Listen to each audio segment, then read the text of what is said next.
Hi friends, welcome to Kavya's kitchen home. ಎಲ್ಲರೂ ಹೇಗಿದ್ದೀರಾ friends? ಚೆನ್ನಾಗಿದ್ದೀರಾ ಅಂದ್ಕೊಂಡಿದ್ದೀನಿ. ಇವತ್ತಿನ ದಿನ ನಾನು ನಿಮಗೆ ಒಂದು ಒಳ್ಳೆ ಈಸಿಯಾಗಿ ಕ್ವಿಕ್ಕಾಗಿ ಆಗೋವಂಥ ಕಬಾಬ್ ರೆಸಿಪಿನ ತೋರಿಸ್ತೀನಿ ಫ್ರೆಂಡ್ಸ್. ತುಂಬ ಸುಲಭವಾಗಿ ಕಬಾಬ್ ಮಾಡ್ಕೊಬೋದು, ಹಾಗೆ ಟೇಸ್ಟು ಕೂಡ ಚೆನ್ನಾಗಿರುತ್ತೆ. ಫುಲ್ ಈಸಿ ಅಂದರೆ ಚೆನ್ನಾಗಿರಲ್ಲ ಅಂದ್ಕೊಂಬಿಡಿ, ತುಂಬ ಚೆನ್ನಾಗಿರುತ್ತೆ. ನಾನು ಹೇಗೆ ಮಾಡೋದು ಅಂತ ತೋರಿಸ್ಕೊಡ್ತೀನಿ ಬನ್ನಿ ಫ್ರೆಂಡ್ಸ್. ನೋಡಿ ಹೇಗೆ ಮಾಡೋದು ಅಂತ ತೋರಿಸ್ಕೊಡ್ತೀನಿ. ನೋಡಿ ನಾನು 1 kg ಅಷ್ಟು ಚಿಕನ್ ತೊಗೊಂಡಿದ್ದೀನಿ ಫ್ರೆಂಡ್ಸ್. ಅದು ನೀಟಾಗಿ ವಾಶ್ ಮಾಡಿ ಕ್ಲೀನ್ ಮಾಡಿ ಇಟ್ಕೊಂಡಿದ್ದೀನಿ. ನಂತರ ಇಲ್ಲಿ ಶುಂಠಿ, ಬೆಳ್ಳುಳ್ಳಿ ಮತ್ತು ಮೆಣಸಿನ್ಕಾಯಿ ಕೂಡ ಹಾಕ್ಕೊಂಡು ಸ್ವಲ್ಪ ಪೇಸ್ಟ್ ಮಾಡಿ ಇಟ್ಕೊಂಡಿದ್ದೀನಿ ಫ್ರೆಂಡ್ಸ್. ನೋಡಿ ಅದು ನಾನು ಜಿಂಜರ್ ಗಾರ್ಲಿಕ್ ಪೇಸ್ಟ್ ಇವಾಗ ಹಾಕ್ಕೊತಾ ಇದ್ದೀನಿ. ನೋಡಿ ಈಗ ಶುಂಠಿ ಬೆಳ್ಳುಳ್ಳಿ ಪೇಸ್ಟ್ ಹಾಕಾದ್ಮೇಲೆ ಸ್ವಲ್ಪ ಟೇಸ್ಟಿಗೆ ಉಪ್ಪು ನಮಗೆ ಎಷ್ಟು ಬೇಕೋ ಅಷ್ಟು ನೋಡಿ ಹಾಕ್ಕೊಬೇಕು. ಇಲ್ಲ ಉಪ್ಪು ಜಾಸ್ತಿ ಆಗ್ಬಿಟ್ರು, ಮೇಯ್ನು ಅಡುಗೆಲಿ ಉಪ್ಪು ಜಾಸ್ತಿ ಆಗ್ಬಿಟ್ರೆ ಟೇಸ್ಟೇ ಹೋಗ್ಬಿಡುತ್ತೆ, ಚೆನ್ನಾಗಿರಲ್ಲ. ನೋಡಿ ಈಗ ನಾನು ಸ್ವಲ್ಪ ಉಪ್ಪು ಹಾಕ್ಕೊಂಡಾದ್ಮೇಲೆ ಇಲ್ಲಿ ತೇಜು ಅವ್ರದ್ದು ಕಬಾಬ್ ಪೌಡರ್ನ ಯೂಸ್ ಮಾಡ್ತಾಯಿದ್ದೀನಿ ನಾನು. ನೋಡಿ ಇವಾಗ ತೇಜು ಅವ್ರದ್ದೊಂದು ಕಬಾಬ್ ಪೌಡ್ರ್ 1 ಪ್ಯಾಕೆಟ್ ಫುಲ್ ಹಾಕ್ಕೊತಾ ಇದ್ದೀನಿ.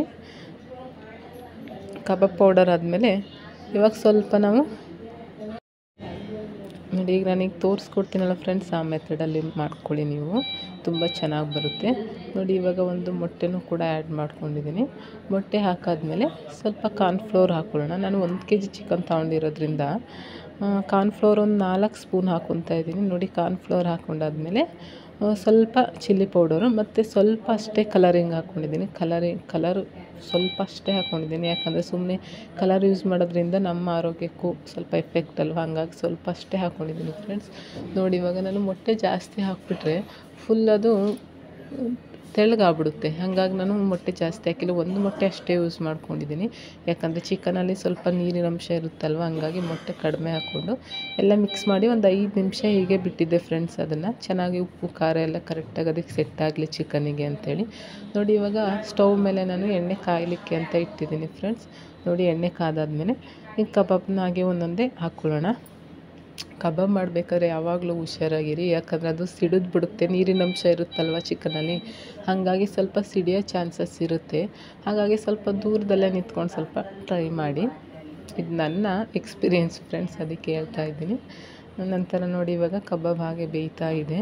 ಇದನ್ನು 2 ಸೈಡು ಕೂಡ ನಾವು ಫೋಲ್ಡ್ ಮಾಡಿ ಬೇಯಿಸ್ಕೊಬೇಕು, ನೀಟಾಗಿ ಬೇಯಿಸ್ಕೊಬೇಕು ಫ್ರೆಂಡ್ಸ್. ನೋಡಿ ಇದು ನಾನು ಒಂದು ಆಗಿದೆ. ನೋಡಿ ಈಗ ನೆಕ್ಸ್ಟ್ ಫ್ರೆಂಡ್ಸ್, ಇದು ಕಲರಿಂಗ್ ಹಾಕ್ಕೊಂಡು ನಾನು ಮಾಡ್ತಾ ಇರೋದು, ಅದರಲ್ಲಿ ಕಲರ್ ಕಡಿಮೆ ಹಾಕ್ಕೊಂಡಿದ್ದೆ. ನೆಕ್ಸ್ಟ್ ಒಂದು ಟ್ರಿಪ್ಪು ಸ್ವಲ್ಪ ಕಲರ್ ಹಾಕ್ಕೊಂಡು ನಾನು ಮಾಡಿದ್ದೀನಿ. ನೋಡಿ ಇದು ಕಲರಿಂಗ್ ಹಾಕಿರೋದ್ರಿಂದ ಎಷ್ಟು ಡಾರ್ಕಾಗಿ ಬಂದಿದೆ, ನೋಡಿ ಕಲರ್ ಬಂದಿದೆ. ಅದೇ ನ್ಯಾಚುರಲಾಗಿ ಮಾಡಿದ್ರೆ ಯಾವ ಕಲರ್ ಇರುತ್ತೆ ಅಂತ ತೋರಿಸ್ತೀನಿ ರೀ. ನಮ್ಮ ಮನೆ ಪಾಪು ಇದ್ದಾನೆ, ಹಂಗಾಗಿ ನಾನು ಕಲರಿಂಗ್ ಜಾಸ್ತಿ ಯೂಸ್ ಮಾಡಲ್ಲ. ನೋಡಿ ಇದು ಕಲರಿಂಗ್ ಹಾಕಿರೋದು ಫುಲ್ ಕಲರ್ ಇದೆ, ಬ್ರೈಟಾಗಿ ಕಲರ್ ಜಾಸ್ತಿ ಕಾಣಿಸ್ತಿದೆ. ಕಲರ್ ಇಲ್ದಿರೋದು ಸ್ವಲ್ಪ ಡಲ್ ಇರುತ್ತೆ, ಬಟ್ ಟೇಸ್ಟ್ ಒಂದೇ ಇರುತ್ತೆ ಫ್ರೆಂಡ್ಸ್, ಟೇಸ್ಟಲ್ಲಿ ಏನು ಡಿಫ್ರೆನ್ಸ್ ಇರಲ್ಲ. ಬಟ್ ಕಲರ್ ಹಾಕ್ಕೊಂಡ್ರೆ ಸ್ವಲ್ಪ ಆರೋಗ್ಯಕ್ಕೆ ಎಫೆಕ್ಟು, ಕಲರ್ ಸ್ವಲ್ಪ ಕಡಿಮೆ ಯೂಸ್ ಮಾಡೋಣ ಅಂಥೇಳಿ ಅಷ್ಟೇ ಫ್ರೆಂಡ್ಸ್. ನೋಡಿ ಇದು ಕಲರ್ ಹಾಕಿಲ್ಲದೆ ಇರೋದು ಫ್ರೆಂಡ್ಸ್, ನೋಡಿ ಹಂಗಾಗಿ ಸ್ವಲ್ಪ ಕಲರ್ ಕಮ್ಮಿ ಇದೆ. ನೋಡಿ ತುಂಬ ಚೆನ್ನಾಗಿರುತ್ತೆ ಫ್ರೆಂಡ್ಸ್. ನಾನು ಇವಾಗ ಮಾಡಿದ್ನಲ್ಲ ನೋಡಿ, ಆ ವಿಧಾನದಲ್ಲಿ ಟ್ರೈ ಮಾಡಿ ನೋಡಿ. ಯಾರಿಗೆಲ್ಲ ಕಬಾಬ್ ಬರಲ್ಲ ಅಂತ ಅಂದ್ಕೊತೀರಿ, ಎಷ್ಟೇ ಮಾಡಿದ್ರು ಕಬಾಬ್ ಚೆನ್ನಾಗಿ ಬರ್ತಿಲ್ಲ ಅಂದ್ಕೊತೀರಲ್ಲ, ಅವರಿಗೆಲ್ಲ ತುಂಬ ಚೆನ್ನಾಗಿ ಬರುತ್ತೆ ಕಬಾಬು, ತುಂಬ ಅಷ್ಟೇ ಚೆನ್ನಾಗಿರುತ್ತೆ. ನೀವು ಟ್ರೈ ಮಾಡಿ ನೋಡಿ, ನನಗೆ ಹೇಗೆ ಬಂತು ಅಂತ ಕಮೆಂಟ್ಸ್ ಮಾಡಿ ಫ್ರೆಂಡ್ಸ್. ಕಮೆಂಟ್ಸ್ ಮಾಡೋದನ್ನ ಮಿಸ್ ಮಾಡಬೇಡಿ. ಹಾಗೆ ನನ್ನ ವೀಡಿಯೋಸ್ ನೋಡ್ತಿರೋರೆಲ್ರಿಗೂ thank you friends, thank you for watching. ಹಾಗೆ ನಾನು ಸಬ್ಸ್ಕ್ರೈಬ್ ಮಾಡ್ಕೊಳ್ಳದೆ ಯಾರೆಲ್ಲ ವೀಡಿಯೋ ನೋಡ್ತಾ ಇದ್ದೀನಿ, ಪ್ಲೀಸ್ ಸಬ್ಸ್ಕ್ರೈಬ್ ಮಾಡ್ಕೊಳ್ಳಿ, ಹಾಗೆ ಶೇರ್ ಮಾಡಿ. ನಿಮಗೆ ನನ್ನ ವೀಡಿಯೋ ಇಷ್ಟ ಆದರೆ ನಿಮ್ಮ ಫ್ರೆಂಡ್ಸ್ ಮತ್ತು ಫ್ಯಾಮಿಲಿಗೂ ಕೂಡ ಶೇರ್ ಮಾಡಿ ಫ್ರೆಂಡ್ಸ್. ಹೀಗೆ ಸಪೋರ್ಟ್ ಮಾಡ್ತಾಯಿರಿ ಫ್ರೆಂಡ್ಸ್. ಇನ್ನಷ್ಟು ವೀಡಿಯೋಗಳಿಗೆ ನನ್ನ ಚಾನಲ್ ಸಬ್ಸ್ಕ್ರೈಬ್ ಮಾಡ್ಕೊಳ್ಳಿ,